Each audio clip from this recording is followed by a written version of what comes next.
The views and opinions of the host and guests are their own and do not necessarily reflect the position of the management and staff of Guardian Network.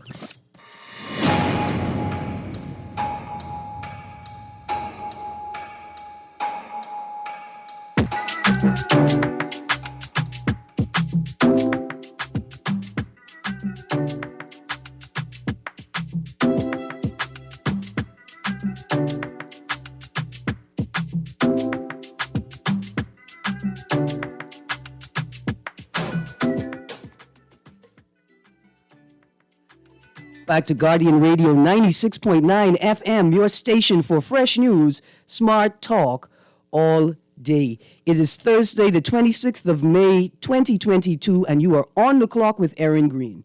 On the clock, we engage organizations, institutions, social and cultural leaders, and ordinary people to better understand the impact of public policy, private sector development, and emerging social and consumer trends. On the clock, we have conversations that help us understand and navigate a rapidly changing Bahamas. Well, listen, I've got a jam-packed Culture Thursday for you. Joining me in studio today is a representative from AMMC, that's Antiquities, Monuments, and Museums Corporation. When I hear that acronym, sir, I just think treasure, treasure, treasure, treasure. So I'm excited to talk about what we come to talk about today. Mm-hmm. And the guest joining me from the AMMC is Mr. Dion Sims. Good morning, sir. Good morning. How are you today, Erin? Cool? I am good, thank you. After this segment, I am expecting in studio more members of the world-famous local improv comedy troupe, The Spot 242. So if you see Eric Sawyer III, or Mark Daniels, or Franz Ferguson on the road anywhere, even if you see Dion Johnson, I don't know if he got his invite in the mail because the mail is run by snail, but if you see him and he's not in a classroom teaching or administrating, because, he's a sensible brother, send him down to Guardian Radio so we could talk some foolery about the Spot 242. But before we get into it all, Dion, I have a very important announcement to make, and I'm glad that you're here with me because you could appreciate how proud I am in this moment to be congratulating my nephew, Aiden Lambert, who is graduating from McErkin High School in Powder Springs, Georgia today. Cool. With a 4.0 GPA, and he is an honor student. Now, this is the part that I've been waiting for my whole life. Mm-hmm. Aiden Lambert hails from family of Mr. Serge Lambert and Corey Mitchell Green Lambert. Mm-hmm. Corey, my sister, hails from the Bahamas, her husband from the States. But I told my nephew that he's going to get the royal treatment when he graduated from high school. I tell the people that this young man came from a good Christian home with good Bahamian discipline, even if it was in the States where they had to put down their roots. And we all just proud. The Mitchell, the Hasty, the Green family, the Boyd, the Gay family, we all just super, super, super proud of you, sir. Because we got to call you sir now. Oh, of course. I mean, technically, because you got to get a job now because you're a big man. Yeah. I mean, it's the right thing to do to call you sir. If you're not working, then hey, you must be slunking. There you go. Mm-hmm. And so I want to say congratulations to my nephew. I just overjoyed, man. And so it's great that I could do that on a Culture Thursday because for me, culture is broader than just music. It's broader than just dancing and art and pictures. Mm-hmm. Culture is the way that we live and the things that we think are important to transfer to the next generation, right? Mm-hmm. And the culture of appreciation for education, right, is, I think, one of the most important parts of our culture. We have to continue to grow and expand and share with future generations of Bahamians. Yeah, well, while you're there, let me tell you, I'm also celebrating the fact that my daughter is graduating from St. John's on a roll, right? Wow. And she's already picked up some BGCSEs. She's still in the process of taking some more. But one of them is actually an A in Spanish. Way to go. Yeah. Oh, Por yeah. favor, por favor. I'm telling you. Yes, yes, yes. I mean, I know that means please, and I said Yeah, it yeah, twice. yeah, yeah. Because those are the only words I know, but we're going to get there. Yeah, okay. Yeah, congratulations to you and yours. And congratulations. See, this is the fine tradition. You don't just congratulate the child who took the exams and sweat and blood and tears and pinches and late night studying. You also have to congratulate the parents. Yes. Right? That's a grand Bahamian tradition. And as a young person, you don't sort of understand it until you realize what goes into creating an environment in which your child can be their best selves. That's right. And the parents do play a role. And we do have to congratulate them and support them and encourage them Yes. to keep doing that same thing. Boy, I don't forget all the other news. I don't forget the headline, 690 million in borrowing. And I wouldn't be mad. I wouldn't be mad at all if one small percentage of that was being directed and diverted towards the cultural preservation of local fruit trees. I gonna need you all to invest a good little $3 million in fruit trees and lessons on how to cultivate them, how to preserve them, and how to ensure that they could live forever. Okay, Mr. Dion Sims, Yes, ma'am. you are a representative from the Antiquities, Museums, and Monuments Corporation, right? Yeah, well, Monuments and Museums Yeah. Corporation. And you're here today to tell us about a new festival Yes. taking place. Now, a couple of things. I was a festival person, Yes, oh, I know you are. so I'm excited. But we are now just getting back into festivals Yes. after 2 years of the new normal. And I think people are really excited. And then the third thing is, I'm excited to see what Festival at historic Fort Charlotte is going to look like. So please tell us about this event. All right, so picture this. You pull up to Fort Charlotte, and instead of you having to go in the back all the way to the fort, no, you're confronted right away with a bunch of activity. You have all the tents, you have food trucks, you have a bandstand, you have a DJ, and then tucked in the back of all that, you have an awesome kids area. Nice. That features, among other things, horseback riding. What? Yeah. No. Listen, and the next thing you know, my child could be like, Mother, Yes, of course. we need to go to the beach to find some horses. Forthwith, notwithstanding. Yeah. Okay, awesome. So there's going to be a kids section. Yes. Designated for kids. Yeah. Now, do I have to be with my child the whole time? Now, see, that's also a plus because, once you pay the fee, there are going to be attendants there to watch the children to make sure they don't get into any trouble. And, they're going to have a good, clean, fun, and a good time. And in the meantime, you could stuff your face out front. You could get some entertainment. We're going to have curbside rockers out there. We got a lot of cool sponsors like Extreme Power, Coca-Cola, Vitamalt. So it's going to be a good time. Nice. So Bayside Rockers, right? Yeah. Bayside? No, or is what'd it you say? curbside? I thought it was Curbside. Yeah. Curbside. That's the street band. Yeah, the Rake where and they Scrape trio. fuse rake and scrape, and then they got the steel pan sound, and they had the saw and the synthesizer. Yes. Oh yeah. Yeah, those guys dudes, are- they rock with an intent to supply right there. Now, Right. I saw a flyer. It may not be the official flyer, so I gotta confirm. Somebody say the Urban Renewal Marching Band could be out there performing. Well, yes. They have graciously split their band in two to leave a contingent here to give us a short performance. All right, well, where the other half going? They are going to the Rake and Scrape Festival. In Cat Island. Yes, ma'am. Right, because the dates have slightly changed because of the pandemic, and we just want to Yes. get all these things. I appreciate the government putting all the festival them in that public holiday, right? Like Yeah. that long weekend. That's great. And then we also have Roots Russian as well. So, But they can be you counted have on. roots. Roots. Listen, dear Saxons, don't mind me getting excited about the roots. It's just a temporary. Man, love shucks, affair. I was a Saxon, but Jonkanu is Jonkanu, Yeah. right? I don't care who it is. Once you hear them drums, all that just goes away. You know when everybody's get all cliquish is when it's time for the results. Right. You're right. You know, right. but when the music playing, ain't nobody. They just Now- be like, I ain't really a Saxon, but Yeah. know? So listen, you just take a short note and an aside, right? Mm-hmm. About Junkanoo dead quick. Because I know you're a history guy as Yes. well. Of course, you work at AMMC.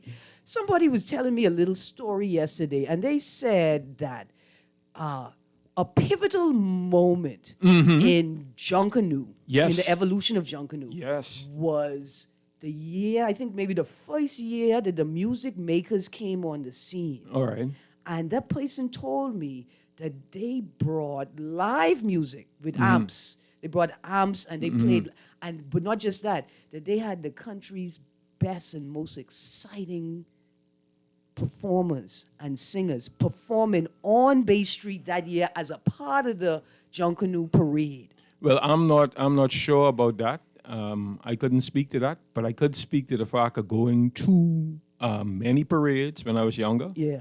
And just rocking out at the Music Makers, because the Music Makers was the only group that used to light up Shirley Street. Yeah.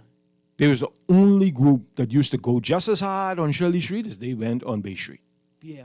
You know? Yeah. Yeah, Wow. So Wow. the Music Makers have my respect. My brother is still a music maker to this day.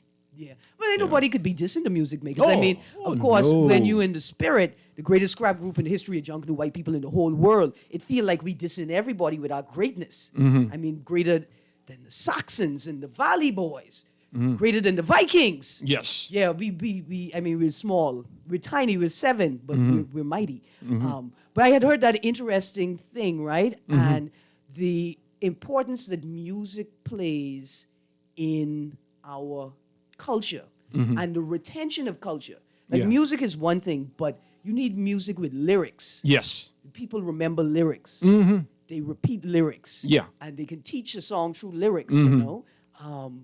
And the idea that the music makers brought that live music and those lyrics to Bay Street, Well, it just stunned me for a moment. It's just funny that you say you need lyrics. I remember one year, maybe it was 1990. I cannot recall exactly the year, but there was a Junkanoo group that came out, and I kid you not, they had a golf cart towing a bandstand, and there was a live band on there, and the only song they played the whole night was the Collect Jingle.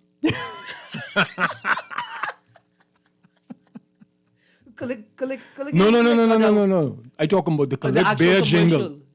Got a new beer. Yeah. The whole night Oh, until the boy. battery died. Wow.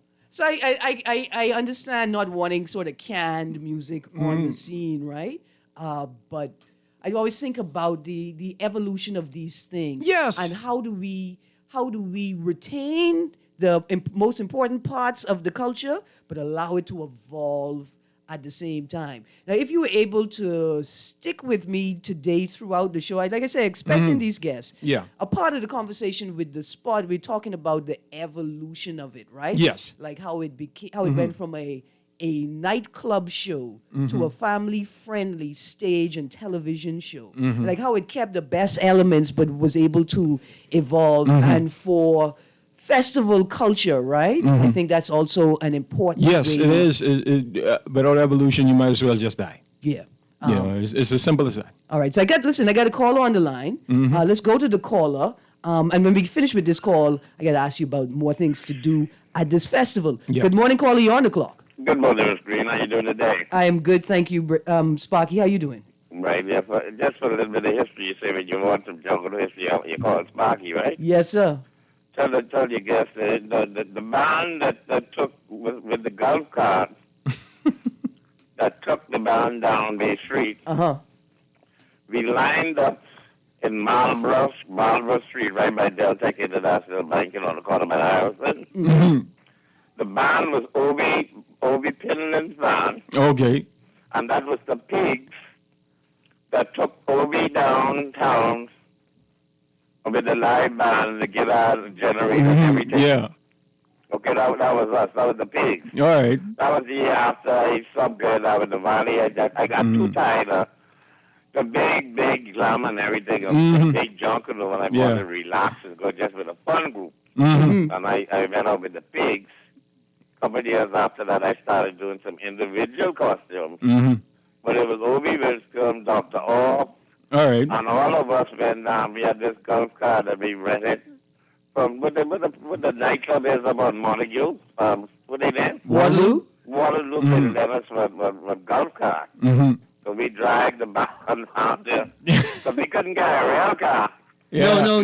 So it was electrically Yeah, charged. I remember that. So I remember that so clear. And the people went crazy because all we played was collect. Sparky. He was advertising collect mail. Yeah. Thank you, Sparky. You see, Dr. Orff was the person that designed the emblem for collect. All right. Okay. Dr. Orff was the one who designed the cowbells and the drum on the bonnet, you know. Okay. Dr. Orff got $60,000 from Tiger Phillipson for that design. Don't All talk. right. Look here. Don't talk their business. I No, got the Tiger right now. Man, have a good day. Yeah, All man. right. Look here, Sparky. Thank you. Thanks, man. Thank you Yeah, for. and now that he said, I do remember it was the pigs, but that was a shocker to see that bandstand come out there. Now look here, Sparky. I want you to send me a message. I gotta ask you the question on air, though. You ever rush with my daddy and the pigs? I just want to know. I just want to know. Thank you so much for that, Sparky. Okay. The pigs. So Dion, I'm the worst host ever. I did mention that the festival is on Whit Monday. But let's give the No. It's on the Saturday before Oh, so Whitman. it's on the Saturday, the June 9th. Well, June 9th. That's what I pick up on the flyer. Yeah, hold on. Let's look at that. We could double check that. That ain't no big. Because I have no problem with 2 days of festival. All right. I could- June 4th. June 4th. That's right. Saturday, June 4th. Yeah, that's what I thought. But one of these flyers y'all got out here is a problem. But that's okay. Well, that's why I sent you the flyer. The new flyer. Mhm, yeah. I glad. Okay, Yeah. so June 4th, Mm-hmm. 10 a.m. to 11 p.m. Mm-hmm. Adults are $5. Yes. Children 12 and under are $3. Mm-hmm. Listen, don't tell you 14. Well, it's 11 to 10, actually, not 10 to 11. I got the wrong flyer for real. Yeah, well, That's okay. So it's 11 a.m. to 10 p.m. Mhm. All right. Attendees will get a first-hand encounter of the days gone by through demonstrations and presentations. What you can teach me? You can teach me how to make bread in the stone oven. Well, let me just say this much: if you want to know, you will be there. Y'all hear that, eh? That's like when the people selling food out of the back of the car. You know it could be good. You just got to get on that line. There you go. All right. Now, Dion, my guests are in the Zoom room. Mm-hmm. Producer, do we need to go to a break or can we go straight to them? Let's go to a break? All right. Dear gentlemen in the Zoom room, hold on for me. I wish y'all could have come into studio in person, but that's okay. Audience, we're going to a break. Stay tuned to Guardian Radio 96.9 FM. You're on the clock with Erin Greene and Dion Sims from AMMC. We'll be right back. All right.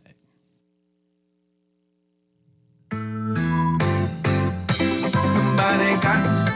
Somebody got you. Somebody got you. Somebody got you. Somebody got you. Somebody got you. Somebody got your girlfriend on layaway. In the morning, in the night, almost every day. A local paper in Grand Bahama is back every Tuesday as a section of the Nassau Guardian. Available at local stores, gas stations, pharmacies, Western Bakery, and Bellevue Gifts. Daily and, of course, on Tuesdays too. Want to reach your Grand Bahama audience? Then call Barefoot Marketing at 827-4578 or message them for ad rates via their Facebook page. Advertising opportunities now include classified ads too. Keep up with all the latest Grand Bahama news in the Guardian newspaper every Tuesday.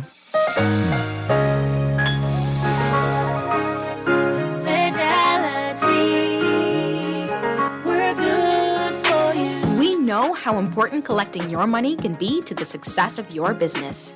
Start your relationship with Fidelity today so that we can show you the many options available to you with our merchant services. From click and pay options online to merchant terminals and e-commerce options. We're here to help your business succeed. For more details, speak to one of our business development officers at 356-7764 in Nassau or 352-6676 in Freeport. Visit our website at fidelitygroup.com or visit any of our branches.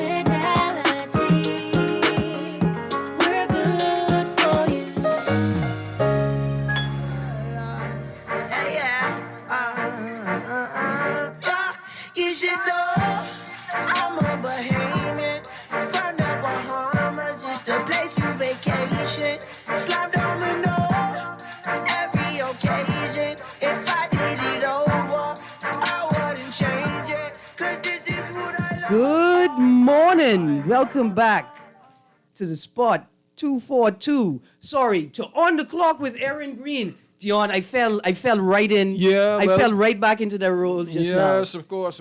Well, you did it for so many years, so. Yeah, but I got some people in studio with us who have been a part of the spot, our local improv comedy troupe from its inception and helped it grow over these last 20 years. And they've been a part of it far longer than I have. I just feel old and like I've been a part of everything for forever. Good morning in the Zoom room. Mr. Mark Daniels, how are you? Good morning, Erin. Good morning. Good. Is there anybody else in that room with you? Good morning, Mr. Franz Ferguson. I don't know if I see Franz. I know I see Brother Nash. Oh, good, because you know I was going to ask Franz for dollar before he could ask me for dollar. Good morning, Mr. Sakani Nash. How are you? Anyway, he all the way in the Exumers. It could take a little while for that message to bounce across the water. I think we have a junior from senior has just landed as well. He just got through customs. Good morning, sir. Mr. Sawyer III, how are you? Good morning. How are you? I'm good, thank you. I want you guys to know, okay, so over the last 2 weeks, we have had members of the Spot Troupe from its inception at beyond King and Knights. Before King and Knights, we had Anku, Sarah, and Koji write on to tell us the origin story. Then last week, we had Leah Eneas and Kyra Frazier on to talk about the sort of transition from musical show to variety show to comedy show and the role of women comedy and in the spot. And today we have some more foundational members. I call you all the backbone of the comedy troupe, along with others like Tom Foolery, as you know him on Facebook, and Giano. We know him as Gucci Wallace on Facebook. So, gentlemen, good morning and glad to hear you again. It's glad to be in a virtual room with everybody again. You know, like your co-host said, we spent many years doing this type of comedy on stage in many different venues, bringing out laughter out a lot of people making connections. So, many different family again, the Judgment Gardens family. All right, can somebody mute their device? There we go. So, I got a quick question for you. Please introduce yourself to the people formally. And the first question I want to ask you is, how many characters did each of you perform and how did you create them? What was your process of creating characters? You want to go first, Mark? Or? Go ahead, Junior. All right, thanks, Senior. My name officially is Eric Sawyer III. I have played Marcus B, which is a Bahamian that went to foreign for about 4 days, came back with an accent because that's how Bahamians go. The airport accent. Yeah, we go away and you buy one new shirt, one big shirt that says "I heart hip hop," and all of a sudden you're an American. So I went over and I lost my Bahamian heritage and was continuously trying to find that. I have played a politician. I have played Jerome Fitzmiller. Yes. The most winningest yes. politician in Justice Gardens politics. The most winningest one. And the only gas that you smell is because I had beans for lunch. Yeah. So I don't want anyone to be fooled. It's only internal gas. Yes. Don't believe the lies. I've played what I played a baby. I played Mark was the father. I think I was the baby. Complete with pampers and everything. Raider boy. Oh, don't forget Raider boy on the bus with roof. You can't forget the Raider boy. Hey, listen, there's one person that you always have to find on a bus. It is the Raider boy, not the driver. You have to find the Raider boy because he protects and he oppresses you at the same time. Absolutely. So I gonna shoot to this question because I mean I have to ask it. So how much of your performance was comedy, and how much was social commentary? Because all of those characters are people I done interact with multiple times throughout my life. It is all social commentary that we just brought to the forefront. That because that's what the sport is about. We bring an idea and it's fleshed out sport wise and then presented to the audience. It is it but the only thing that we know is the first joke, and we hope to get to the last joke. We hope that the last joke is funny. If not, then we keep going till we can draw the curtain. Right, Angu? Shadow, Right. Uncle Shadow. Nzumo. You see my son Shadow.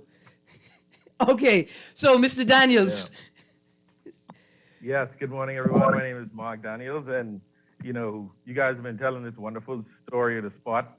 And I started out as a fan in the crowd, back watching Spoken Tones play music, and watching Leah and Kyra do their thing on stage. And it was through them just being really good at what they do and making you laugh. They're just talented. It was nothing that we've seen before. I wanted to join. And I think the first show I did was maybe at Fish Fry with the team. And I think we did Pampers Pickin' Pot Cakes. We performed that on the stage out there. And that's, man, if you never saw that song, and you never heard that, man, that's catchy. Get that recorded and on a ringtone. Listen, what I like Since then, hold on. What I like about that song is that it's classic. It's a classical Bahamian song, right? It's classical music, and nobody expects Pampers Pickin' Pot Cake to be a classical hit.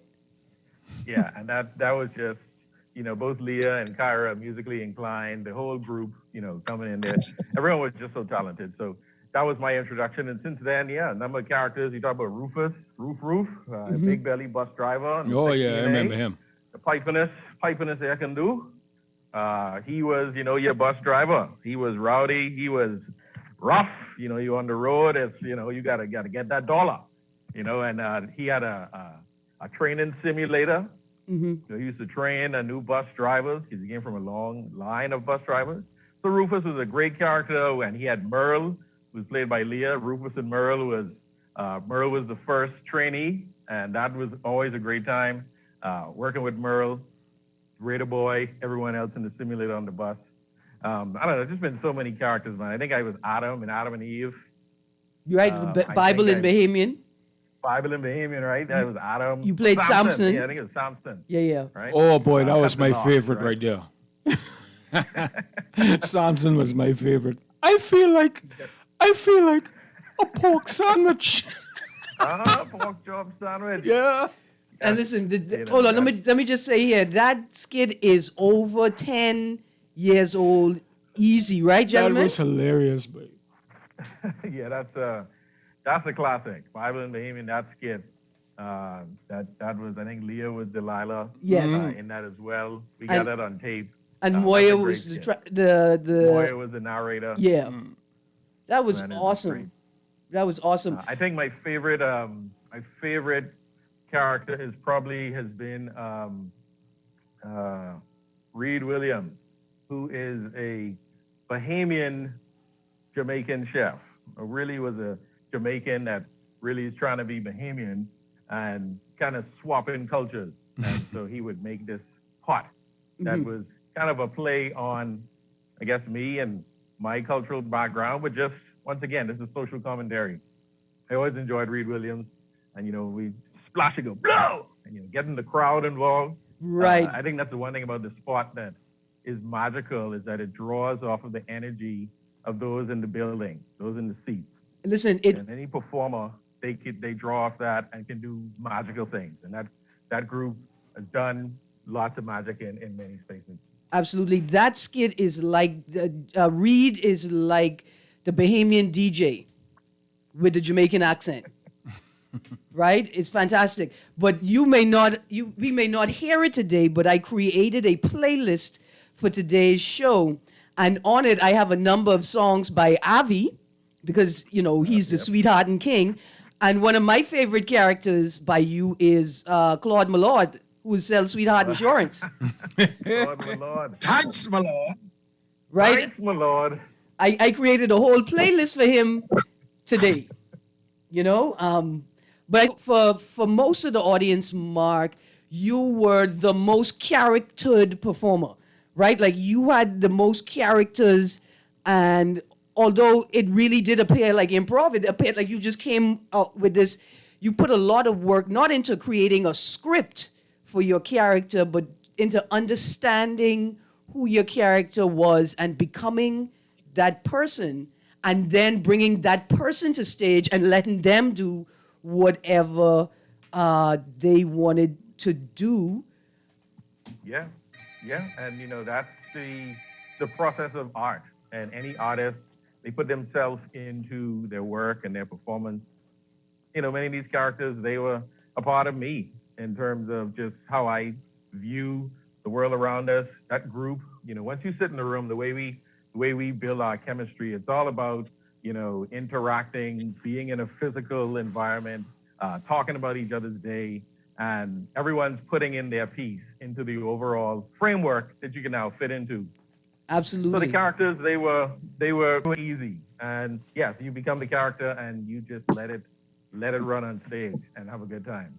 I think the thing I enjoyed most being on stage was trying to make other cast members laugh. 'Cause that's a no-no. You can't laugh. Right, that's the rule. The rule Someone is to bust on stage. That's yes, awesome. absolutely. And I hear Mr. Sawyer in the background. Yeah, that was always the aim of every show, is to get one of your cast members. They have to crack. Now listen, Have to crack. And the more we did that, the greater the magic. as I was about to say, there is a thin line in the improv comedy space. Your cast members, they are your energy. That's your fuel supply, right? They have to evoke out of you something funny, and there are many ways to do that. But I think that you're absolutely right. The desire to make your cast member laugh, right? Like we know we could make the audience laugh if we're on our game, but you are good when you could make your cast member laugh, and that the audience somehow like naturally senses that and gets that, and it makes the whole experience funnier. Yeah, because Dion almost get me with Skeety Boy. And that persona was applied to a number of different characters, right? Like the skeediest security guard, the skeediest mosquito, the skeediest baby. Yeah. And there are local concepts like that, I think, that the audience just love, because in it the commentary just rises naturally, right? Like perceptions about strength and power, because sometimes the guy who looks the biggest is not the strongest or not the bravest at all. But I want to say here, Mark, for me, joining the spot as a out queer woman and a known public advocate was a bit, for me, a little bit difficult, because I was very concerned about people saying, oh, that's Erin Greene. Well, it don't matter if she's funny, she ain't funny. And I found a character that didn't there you go. That didn't require me to talk. Right? And so of all the characters that I played, the interpreter was my favorite, my most favorite. Yeah. Right? No talking. And then for me it was great because we got an interpreter on ZNS. We've had an interpreter on, like we like to talk about ZNS, it's so backwards, right? But ZNS had an interpreter for years. Yep. And years and years. And I just love playing that role and not having to speak. How much of your comedy was physical and sort of not oral, not verbal? And was that comfortable for you or uncomfortable for any of you guys? I think I understood that certain characters were just physical comedy, and not even just for me, for other characters. For example, somebody might play a lump of, you know what? Yeah, That's yeah, on the yeah. side of the road, right? Who is the piece of crap, right? And you're just gonna lay there, and that's your role, right? Or Franz is great at that. Franz is great at his physical comedy and the way he could manipulate his body, his facial expressions, those things. You don't have to say anything, right? And to me, I actually prefer those because with the right timing, you can just raise an eyebrow, and you can get the crowd to have a good moment. And so it's really about timing and know when to fit in where. And a lot of this is an exchange. For it to work, it isn't somebody coming out and taking over the entire skit unless that's what it's designed to be. It's a give and take throughout the whole skit, and then eventually the energy builds up, and hopefully you hit that peak and you get the curtain. That's how you have a successful sketch. Yeah. Right. But that give and take, that's the most important. So you might have to be verbal or it's going to be physical. But all of it is within the realm of this character that you set loose in Judgment Gardens, right? Right. And spatial awareness and mindfulness galore, because you may have started out in the sketch, right? In the framework of the skit. You may have started out with a speaking role, but something could happen intentionally, accidentally. An audience member could say something that now requires you to be mute. And then that becomes the comedy of the skit. And so you have to also be prepared in the moment to silence yourself. And just trust that your silent self is going to bring the funny. That is indeed correct.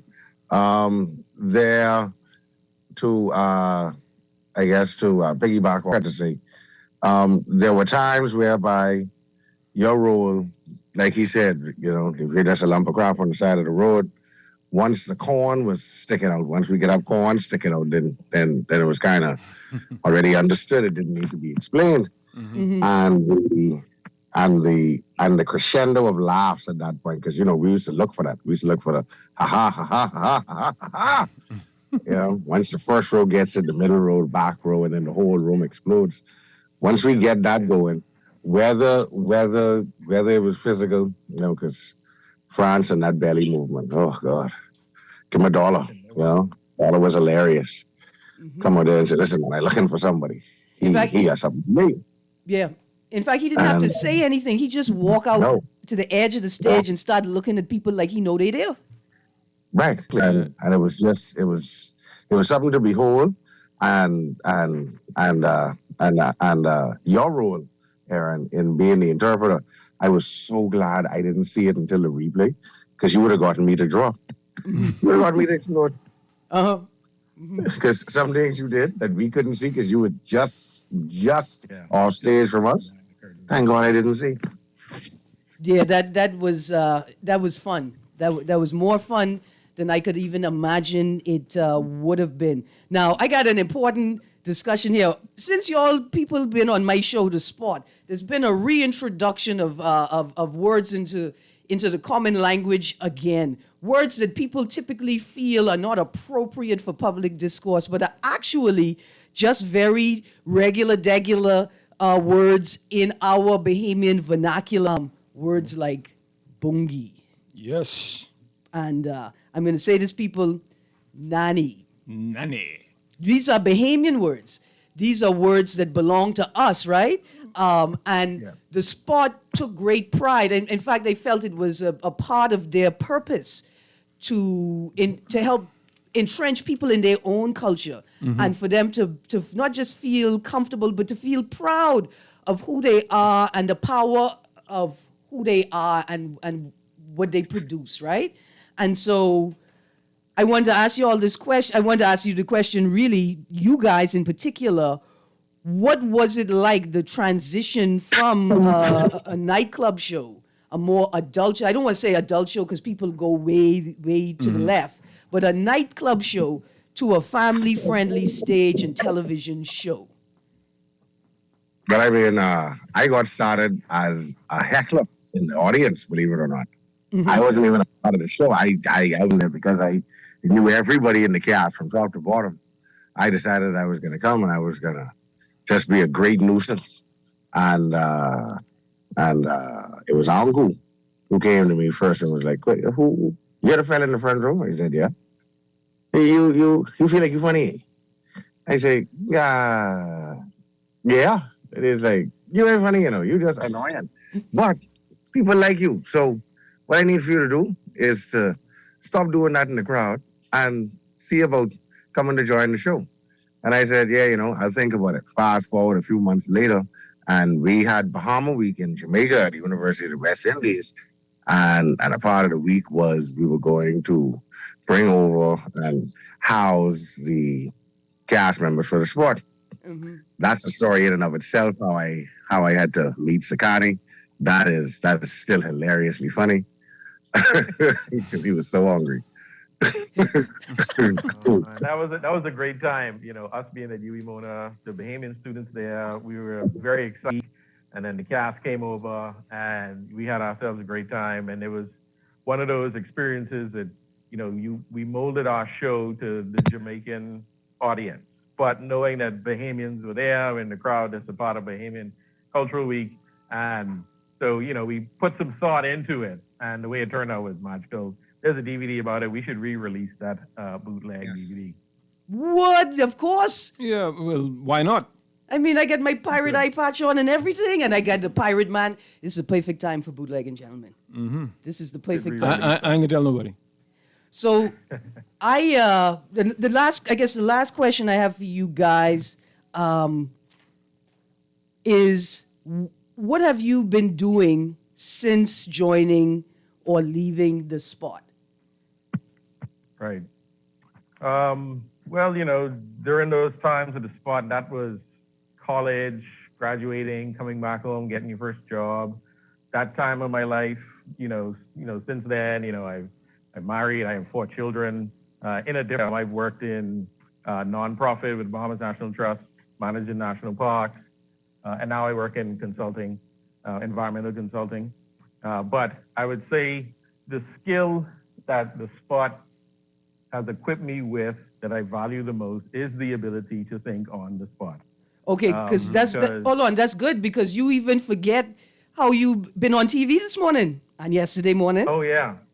And the morning before that? And then I currently hosting Bahamas at Sunrise, right? Yeah. So live television, and, that's you having to think live on your feet. Mm-hmm. You do have a script and a guideline you can follow, but anything can happen when you're on live. And you've seen, anybody has watched those YouTube blooper videos where somebody who's a reporter or a journalist that's live does something. I'm not trying to end up on any of those videos. So the spot has me sharp right now. Absolutely. And did you play on the national beach soccer team?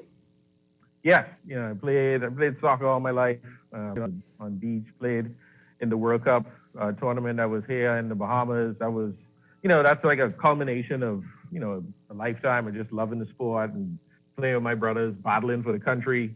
I really enjoyed that along with the sport, and I found a way to mesh that into our performances as well. Like I would rock my gear and my flag, and I really love the team environment, and so the sport helped me to understand how to work within a team, even if you just make people laugh. I was going to say, let me sell the sport, right? Just playing soccer, that's improv all day. It's a head game and a body game, and it's a mind game, and that's the biggest part of it. You could train, but if you don't see the opportunity or realize the opportunities that are available on that pitch, you'll never score a goal. I sell in the sport. Mr. Sawyer III, what you been doing since you've left the sport? Wow. Bunch of stuff. Well, firstly, let's start with right now. I got 4 children. Okay. Let me write that down. You ain't been that busy. Yeah. That is the transcript, please. Yeah. I want that far, but you just been busting a hole in the insurance industry. That's what you've been doing. I've been working hard. I've been working hard in the insurance industry. I also host and MC weddings and functions of any level. From as far back as a baby shower all the way up to the wedding reception. I host karaoke and game nights if need be. I've hosted sip and paints if need be. And I am indeed your co-host every Friday, talking sports on Guardian Radio. Absolutely. Every Friday morning from 10 to 11. Mm-hmm. And for the most part, anytime I'm around a group of people nowadays, they always want me. If it's a celebration of any level, they always want me to do the toast. And it's a role that I first shied away from, but when I realized, hey, listen, I've been doing this a while. I've had to a room full of people that I can't see. What's up with talking to 30 people that I can look at? Yeah. Why not just embrace the opportunity and that I have. Nowadays, people wait for me to come if I'm late, just so that they can get the toast in, whether it's birthday or some sort of, congratulations and celebration. Mm-hmm. And that foundation came from the fact that I was able to think on my feet, think at a moment's notice. If something changes, well, then you roll with it. I just need you to know, if I ever get locked up, I ain't calling a lawyer. I calling Eric Sawyer III. I want you to speak on my behalf. And if I get go to the hospital, I calling you because it could be a movie and I can need a good narrator. There you go. There you go. Call Dr. Fly. And your sidekick, Dr. Fly. Mr. Yes. Dr. Fly. Mr. Minister of Works on People's Nerves, are you still in the building? He is not here. Anyway, you just have to bounce well across the water to get all the way to Exuma. Oh, they got to catch the Taking up mailboat. the road, man. He taking up the road. There you go. Yeah. Yeah, man. He's taking on people's nerves right now. You know, I think that the sport has been one of the best things to happen to the country and for young people in the country. And I think while it's one of the best kept secrets in the Bahamas, that's only our fault as members of the sport.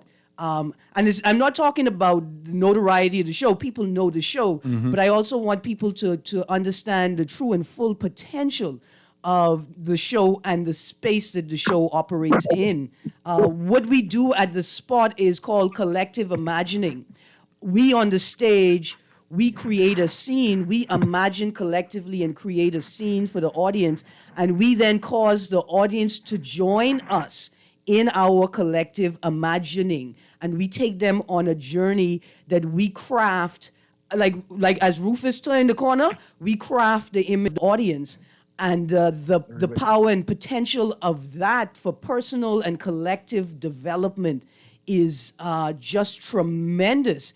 And I continue to talk to people about the sport as a teaching tool, as a resource, as a skill, as a skills building opportunity that every politician, every social and religious and community leader should take part in. And I getting ready to call you all to a meeting so we could figure out how to turn the sport into an experience for professionals and organizations to help build capacity for individual capacity for their members and for their organizations.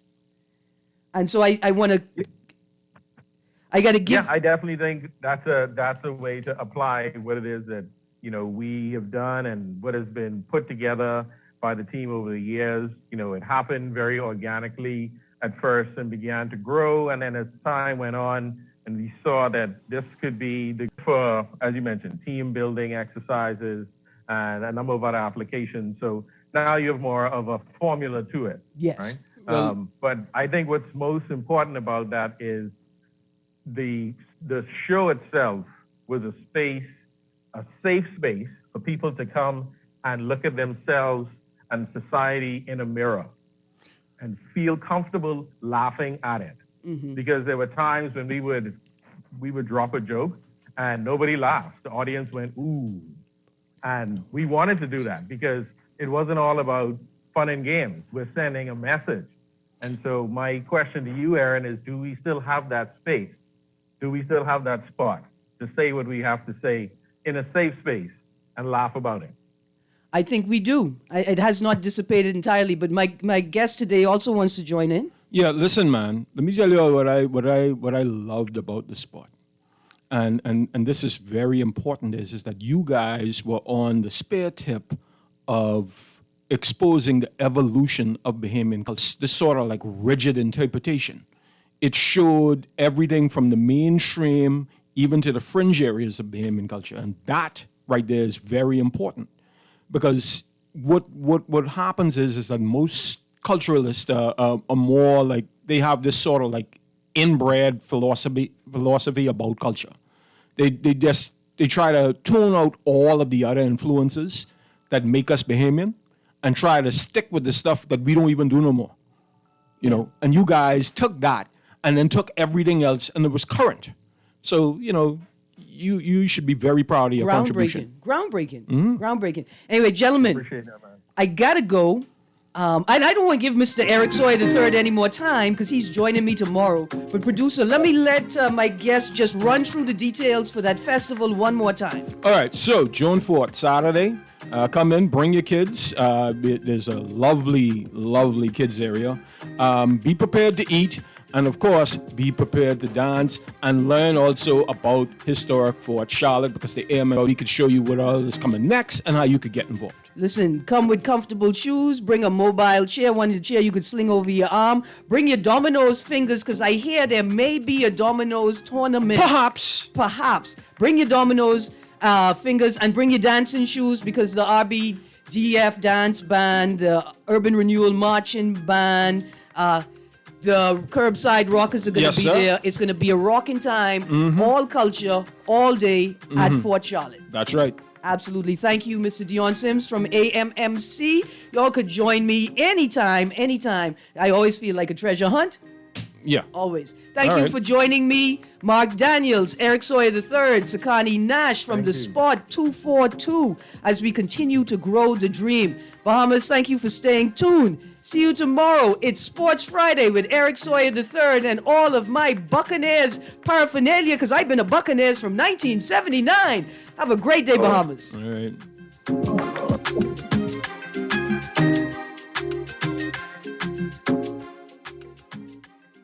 This is Guardian Radio, 96.9 FM, Nassau, Bahamas.